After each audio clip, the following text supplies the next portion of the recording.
예수님의 목적은 예루살렘에 올라가셔서 아버지의 뜻, 하나님의 계획에 따라서 십자가에 못 박힘을 받아야 할 시간이 점점 다가옵니다.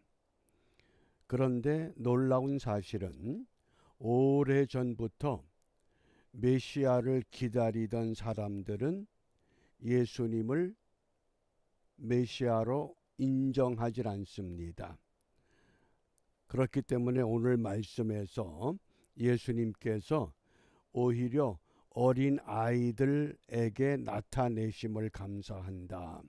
여기 어린 아이라고 하는 것은 육체적인 어린 아이가 아니라 심령이 가난한 사람들, 당시 제자로 부름을 받았던 사람들, 그들이 그 사회에서 사람들로부터 비난을 받던 멸시받던 인생들이었습니다. 어부들, 또 세리, 이런 사람들, 그들이 마치 메시아를 기다리질 않았지만은 메시아를 믿고 따른다고 하는 것을 오늘 우리에게 교훈합니다. 오늘 묵상의 주제가 아버지의 뜻, 아버지의 뜻. 우리 21절 말씀입니다. 함께 읽어봅니다. 이때에 예수께서 성령으로 기뻐하사 가라사대 천지의 주제이신 아버지여, 이것을 지혜롭고 슬기 있는 자들에게는 숨기시고 어린 아이들에게는 나타내심을 감사하나이다. 옳소이다. 이렇게 된 것이 아버지의 뜻이니이다. 아멘. 마태복음 11장에서도 같은 내용이 소개가 됩니다. 다만 어떤 차이가 있느냐? 누가복음에서는 예수께서 성령으로 기뻐하사 가라사대, 반면에 마태복음에서는 성령이라고 하는 용어가 없습니다. 그냥 예수께서 대답하여 이르시되. 우리가 들을 귀가 있고 보는 눈이 형성된다고 하는 것, 자연적으로 되는 것이 아니라 누가복음 기자에 의하면 성령에 의한 사건이 따라와야만 가능하다고 하는 것을 지금 말씀을 합니다. 여기 아버지의 뜻이라고 하는 것, 예수님께서 겟세마네 동산에서 십자가를 앞에 놓고 기도하실 때 나의 원대로 마옵시고 아버지 원대로 되기를 기도합니다. 그때 아버지의 뜻은 델레마라는 단어를 사용하셨습니다. 델레마라는 뜻입니다. 오늘 이 누가복음 10장 21절에서 아버지의 뜻, 그럴 때 그 뜻은 유도키아란 단어입니다. 용어가 다릅니다. 그래서 이 유도키아는 어떤 뜻을 말하느냐? 당시 서기관들, 바리새인들, 제사장들, 이런 사람들에게는 메시아를 기다리는 사람들이지만은 메시아의 모습을 감춰주셨고, 어린 아이들, 어부들, 세리들, 당시 사회에서 천대받던 사람들, 그들에게는 나타내 주셨다. 이게 어린 아이와 같다. 이게 다른 말로 말하면 예수님의 팔복 가운데 첫 번째, 심령이 가난한 자들만이 누릴 수 있는 은총을 지금 말씀을 합니다. 그러므로 오늘 우리가 하나님의 뜻이라고 하는 세 가지 용어, 불례라고 하는 하나님의 뜻은 사람이 어떤 수단과 방법으로도 바꿀 수 없는 주권적인 뜻, 절대적인 뜻을 말합니다. 이게 불례입니다. 그러니까 예수님께서도 십자가에 이 모진 아픔과 고통을 놓으시고 이것을 내게서 지나가게 하옵소서, 그러나 나의 원대로 마옵시고 아버지 원대로, 하나님의 아들로 이 땅에 오셨던 예수님께서도 아버지의 본래의 뜻은 바꿀 수 없었다고 하는 것을 우리에게 보여주고 있습니다. 그 다음 두 번째, 델레마란 뜻입니다. 이것은 하나님의 허용적인 뜻, 소원적인 뜻, 때로는 바꿀 수도 있습니다. 바꿔지기도 합니다. 그건 델레마라고 하는 겁니다. 근데 오늘 본문에서 아버지의 뜻 그랬을 때 그 뜻은 유도키아란 단어를 사용하셨습니다. 이 유도키아는 하나님이 기뻐하는 것이다. 하나님이 기뻐하는 뜻. 예? 그러면 오늘 본문에서 하나님이 무엇을 기뻐하시는가? 아들의 소원이라고 표현했습니다. 이 소원이라고 하는 이 블로마이, 아들의 소원. 예? 예수님이 이 땅에 오셨고 우리의 죄를 대신해서 감당해 주셨던 아들의 소원은 무엇이냐? 오늘 본문에서 세 가지를 말씀합니다. 첫 번째, 아버지를 아는 것이다. 하나님을 아는 것. 예? 하나님을 아는 것. 하나님을 알고 아들을 알고 계시를 받는 자를 안다. 이게 뭡니까? 한마디로 말하면 삼위일체 신앙을 회복하는 것을 말합니다. 삼위일체. 성경에는 삼위일체란 용어가 없습니다.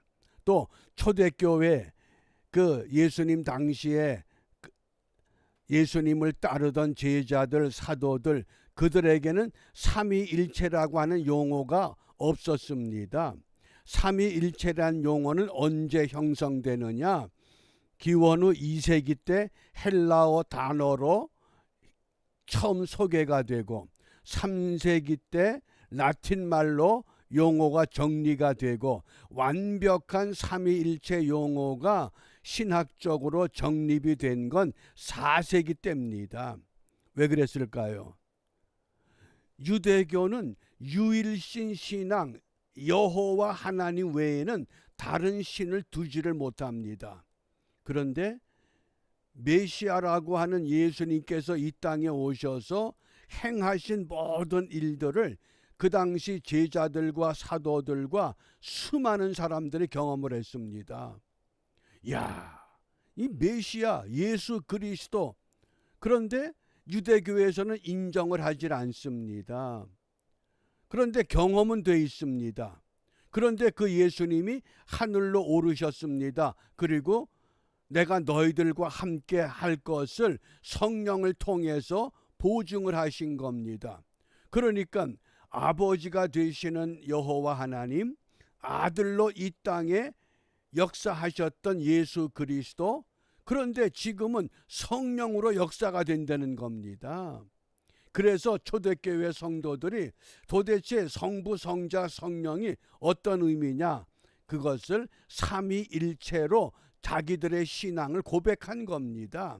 억지로 만들어낸 것이 아니라 경험된 예수님, 경험된 성령님, 그리고 전통적으로 내려오던 성부 하나님, 야훼, 이것이 신앙으로 고백돼야 되겠는데 인간의 언어로 설명이 불가능하기 까닭에 삼위일체 이렇게 용어를 정리한 겁니다.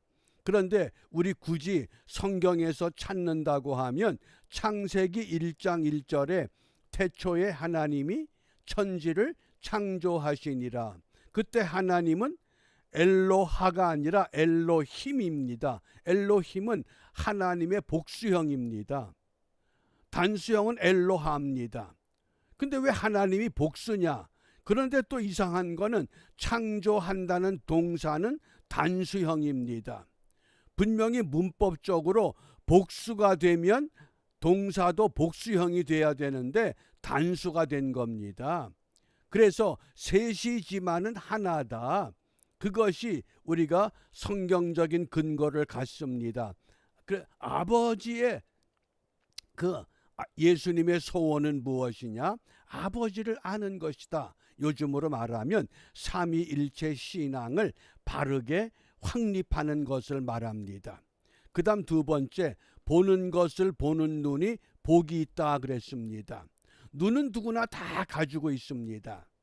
그런데 보는 것을 볼 수 있는 눈, 열왕기하 6장 17절에 보면 엘리사의 사환이 그 도단이라고 하는 성에 아람 군대가 완전히 포위한 것을 보고 깜짝 놀랐습니다. 그리고 스승 엘리사에게 선생님 큰일 났습니다. 우리가 완전히 포위되었습니다. 그때 엘리사가 어떻게 행동했습니까? 그 사환을 위해서 기도했습니다. 저의 눈을 열어서 하늘에 그 많은 천군 천사 군대를 보게 하여 주옵소서. 그러니까 아람의 군대보다 더 많은 하나님의 군대를 목격하게 된 겁니다. 보는 것을 보는 눈 어떻게 회복합니까? 기도함으로 회복이 가능하다고 말씀을 하십니다. 그 다음 세 번째, 듣는 것을 듣는 귀가 돼야 됩니다. 어떻게 들어야 됩니까? 설교를 듣는 것이 아닙니다. 성령이 교회들에게 하시는 말씀. 그래서 요한계시록 2장과 3장의 7교회, 모든 교회는 성령이 무엇을 말씀하는가를 바르게 들어야 된다. 그런데 요즘 신앙생활이 설교자 위주로 움직여가고 있다는 것이 참 안타깝습니다. 설교는 잘할 수 있습니다. 그러나 그 설교가 정말 하나님의 성령의 감동이 되어진 말씀이냐? 우리가 이것은 한 번쯤 심사숙고하면서 이 일을 위해서 이 땅에 세워진 모든 설교자들이 성령의 감동을 먼저 받아서 그 말씀이 전파되는 이러한 일을 위해서 우리가 함께 노력하고 기도해야만 하는 줄 압니다. 그러므로 우리가 이 아침에 무엇을 기도하겠느냐? 잠언 9장 10절에 여호와를 경외하는 것이 지혜의 근본이요 거룩하신 자를 아는 것이 명철이다. 다른 거 없습니다. 성경 어디를 펼치든지 창세기부터 요한계시록까지 예수만 바라보게 해야 합니다. 다른 거 다 필요 없습니다. 아무리 이 땅에 좋은 것 얻었다 할지라도 예수 없으면 그 인생은 불행한 인생입니다. 그 신앙은 어리석은 신앙입니다. 그러므로 주의 말씀만 듣게 하옵소서. 주님이 행하시는 것만 보게 하옵소서. 이렇게 기도하며 오늘도 우리가 하나님의 뜻을 온전히 이루어가는 일에 승리하는 우리 모두가 되시기를 주님의 이름으로 축복합니다. 기도하겠습니다. 은혜로우신 아버지 하나님 감사합니다. 오늘도 저희들로 하여금 우리가 있는 그 삶의 자리에서 하나님이 나와 함께 계시고 나와 함께 계신 그 하나님이 이 땅의 사람들에게도 영원하신 하나님으로 살아계신 하나님으로 보여지게 하시고 들려지게 하시는 그 일을 감당하도록 우리를 깨우시고 건강 주셨습니다. 우리가 받은 은혜 헛되이 받지 아니하고 하나님의 목적과 필요에 따라서 바르게 사용되는 은혜를 함께 누리며 전하는 일에 승리하는 우리 모두가 되도록 인도하여 주시옵소서. 예수님 이름으로 기도합니다. 아멘.